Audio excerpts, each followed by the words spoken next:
Assalamualaikum warahmatullahi wabarakatuh. Salam sejahtera untuk kita semua. Perkenalkan, nama saya Frida Dewi Nurhalisa dari jurusan Bimbingan dan Konseling Universitas Sultan Ageng Tirtayasa dari kelas 4C dengan NIM 22852400092. Dalam video ini saya akan menjelaskan tentang keterampilan attending dan juga keterampilan 3M, mendengar, memahami, dan merespon dalam proses konseling sebagai bentuk pemenuhan tugas ujian tengah semester mata kuliah mikrokonseling dengan dosen pengampu yaitu Ibu Taudah Zaimah Dalim Munte. Keterampilan attending dan juga keterampilan 3M merupakan dua keterampilan yang ada dalam proses konseling, di mana keterampilan itu sangat penting meskipun sederhana, tetapi dibutuhkan konsentrasi dan juga sering-seringnya latihan, sehingga perlu nih belajar tentang apa itu keterampilan attending dan juga keterampilan 3M. Mulai dari pengertian, tujuan, aspek, bagaimana tahapan, kelebihan, dan kekurangannya. Nah, yang pertama yaitu adalah attending. Apa itu attending? Attending adalah keterampilan untuk memberikan perhatian penuh. Attending sendiri itu kan dari bahasa Inggris yang memiliki arti hadir. Nah, berarti di sini konselor itu memberikan kehadiran yang penuh kepada konselingnya, kepada kliennya, untuk bisa memberikan perhatian dengan sepenuh-penuhnya. Jadi konselor itu mesti bisa melakukan fokus dan juga mesti memberikan perhatian. Nah, adapun tujuan dari keterampilan attending ini atau urgensi, kenapa sih attending ini tuh penting, sangat penting, karena dengan adanya attending ini, maka di proses konseling itu kita bisa menciptakan klien itu merasa dia itu diterima tanpa dihakimi. Dia tuh merasa diterima dan juga dia merasa bahwasanya cerita dia tuh didengarkan. Karena apabila kita balikan posisinya ketika kita bercerita nih ke orang lain dan juga orang lain itu mendengarkan secara sama, memberikan perhatian penuh, maka kita akan merasa diterima dan juga merasa bahwasanya cerita kita didengarkan tanpa adanya penghakiman. Nah, yang kedua itu menciptakan suasana hangat dan juga nyaman dan membentuk atau membangun rasa kepercayaan antara si konselor dan juga si konseli. Dengan begitu, maka konseli ini mampu untuk bersikap terbuka ketika dia menyampaikan masalah-masalahnya kepada si konselor, seperti itu. Selanjutnya itu adalah aspek-aspek yang ada di dalam keterampilan attending ini. Kira-kira apa aja ya aspek-aspek yang ada di attending? Yang pertama yaitu kontak mata. Kontak mata di sini artinya bahwasanya konselor itu mampu untuk memberikan perhatian melalui kontak matanya, karena ketika kita berkontak mata dengan si klien atau dengan orang, maka di situ kita mengetahui bahwasanya kita tuh memberikan perhatian gitu secara intens untuk si klien tersebut. Namun yang perlu diketahui atau dicatat, kontak mata di sini tuh harus sesuai dengan porsinya, tidak terlalu berlebihan atau tidak terlalu seperti mendelik ataupun terus-terusan menatap, dan juga tidak terlalu sering untuk mengalihkan mata. Jadi kontak mata di sini tuh perlu untuk sesuai dengan kebutuhannya. Nah, yang kedua itu adalah bahasa tubuh. Nah, bahasa tubuh di sini adalah bagaimana gestur ataupun posisi tubuh dari konselor ketika dia melakukan konseling dengan si kliennya. Dengan contoh bahasa tubuhnya, sikap tangannya yang terbuka ataupun posisinya yang menghadap ke klien. Yang ketiga yaitu ekspresi. Nah, ekspresi di sini memiliki arti bahwasanya setiap orang kan pasti memiliki ekspresi. Ekspresi di sini disesuaikan dengan apa yang diceritakan oleh klien. Jadi sebagai salah satu bentuk empati juga, ketika klien itu mungkin menceritakan tentang hal yang sedih, maka si konselor ini bisa untuk menampilkan ekspresi yang sedih juga sebagai bentuk empati dan sebagai bentuk bahwasanya dia tuh mendengarkan ataupun memperhatikan apa yang dikatakan oleh si konselingnya. Yang keempat yaitu adalah jarak ataupun posisi. Nah, jarak di sini tuh harus sesuai. Jadi tidak terlalu jauh ataupun tidak terlalu dekat. Dan juga sebisa mungkin tidak ada penghalang antara si konselor dengan konselingnya. Nah, yang kelima adalah respon kecil. Meskipun ini dianggap kecil, tetapi respon ini tuh sangat penting, karena dengan respon kecil pun seperti bentuk kata iya, oh, ataupun anggukan, itu adalah bentuk nyata bahwasanya konselor itu memperhatikan dan juga mendengarkan apa yang konselingnya bicarakan. Nah, selanjutnya untuk tahapan-tahapan yang perlu dilakukan untuk melakukan keterampilan attending, yaitu yang pertama di antaranya yaitu ada mempersiapkan diri. Jadi konselor di sini perlu untuk menetralkan atau mempersiapkan diri sendiri untuk bisa fokus ketika dia menghadapi klien, dan juga dia tuh harus bisa bersikap netral atau menetralkan diri sendiri dulu sebelum dia melakukan konseling.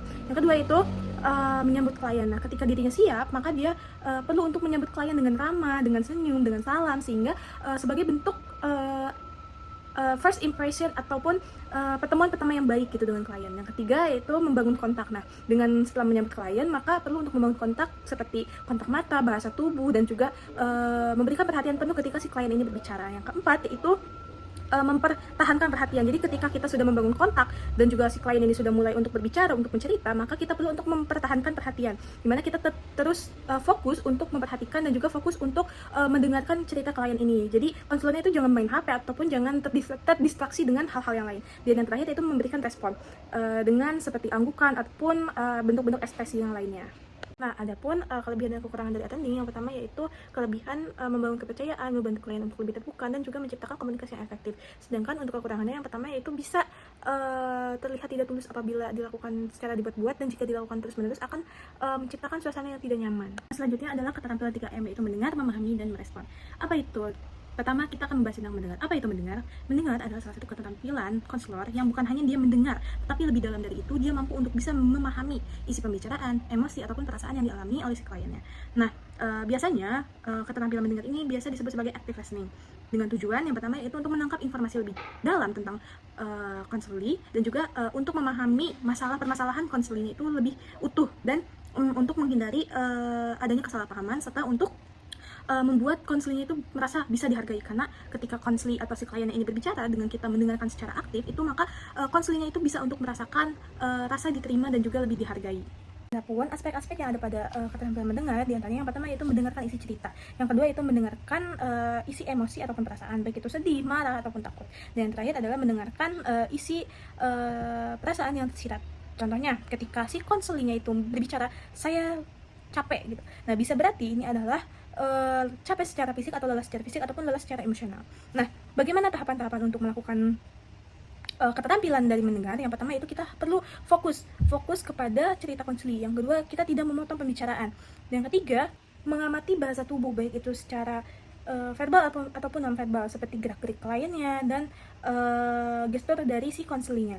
Yang keempat yaitu menyimpan poin-poin penting dan juga tidak langsung menyimpulkan atau menarik kesimpulan. Nah, kelebihan-kelebihan dari keterampilan mendengar diantaranya itu yang pertama, bisa untuk membuat klien ini merasa lebih dihargai, dan juga kita bisa merumuskan ataupun memahami lebih dalam tentang permasalahan yang dialami oleh si konseli. Tetapi kekurangannya, apabila kita hanya diam ketika mendengarkan tanpa memberikan respon yang sesuai, maka klien ini akan merasa bingung, dan juga keterampilan mendengar ini membutuhkan konsentrasi yang sangat tinggi. Nah, setelah kita memahami tentang mendengar, maka selanjutnya itu adalah memahami. Memahami di sini memiliki arti bahwasanya konselor itu mampu untuk menangkap makna dari isi pembicaraan, isi pikiran, ataupun isi hati, emosi yang disampaikan oleh si kliennya atau konselinya. Tujuan dari memahami di sini adalah yang pertama itu untuk menggali lebih dalam atau menggali inti masalah dari si konselinya. Nah, yang kedua itu membantu konselinya untuk merasa lebih dipahami dan juga diterima, dan juga menjadi dasar dalam memberikan respon ke depannya. Nah, aspek-aspek dari memahami di sini yang pertama adalah empati, yang kedua adalah perspektif klien, dan yang ketiga adalah makna yang mendalam. Adapun tahapan-tahapan yang perlu dilakukan untuk melakukan memahami dalam konseling, yang pertama itu kita perlu mendengarkan aktif terlebih dahulu. Yang kedua, kita mengelola informasi. Yang ketiga, kita menghubungkan emosi dengan klien, apa saja yang sudah diucapkan klien, dan yang terakhir kita menarik kesimpulan sementara. Nah, kelebihan dari keterampilan memahami di sini yang pertama itu meningkatkan hubungan konseling, karena dengan adanya empati, maka proses konseling itu bisa dilakukan dengan baik. Yang kedua itu membantu intervensi dengan tepat. Tapi kekurangannya bisa saja terjadi salah penarikan kesimpulan ataupun bias-bias yang dialami oleh si konselornya. Maka dari itu penting untuk konselor itu menghindari bias dari dirinya sendiri ketika dia melakukan konseling dengan si konselor atau kliennya sendiri. Nah, selanjutnya setelah mendengarkan dan memahami adalah merespon. Nah, merespon ini adalah suatu bentuk tanggapan ataupun feedback ataupun ya respon dari si konselor terhadap apa yang sudah disampaikan konselinya, baik itu bisa berupa verbal ataupun non verbal.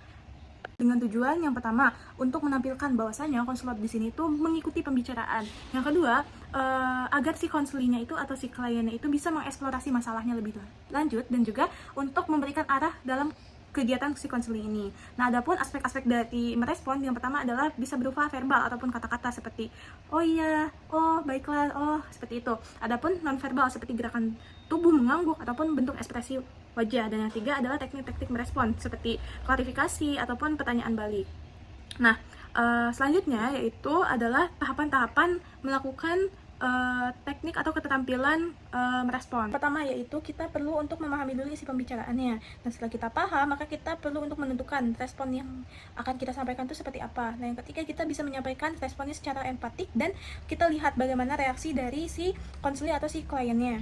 Nah, kelebihan dari keterampilan merespon di sini adalah yang pertama membantu si konselingnya itu untuk lebih terbuka, dan juga untuk memahami lebih dalam masalahnya, dan juga untuk memberikan arah konseling ini tuh lebih terarah dengan adanya respon yang baik. Nah, adapun kekurangan dari keterampilan merespon ini apabila dilakukan dengan terlalu banyak merespon, maka konselor di sini akan merasa tidak nyaman, dan juga apabila memberikan respon yang salah, maka konselor pun bisa merasa terlukai ataupun tersakiti.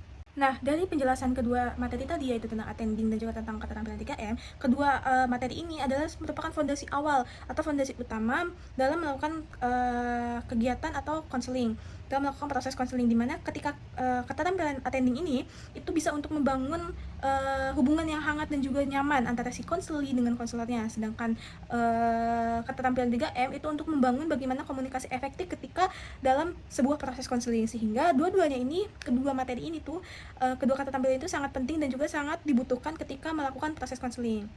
Baik, mungkin cukup sekian materi yang bisa saya sampaikan. Semoga materi yang saya sampaikan bisa dimengerti dan juga bisa bermanfaat. Mungkin cukup sekian. Kurang lebihnya mohon maaf. Terima kasih banyak. Wassalamualaikum warahmatullahi wabarakatuh.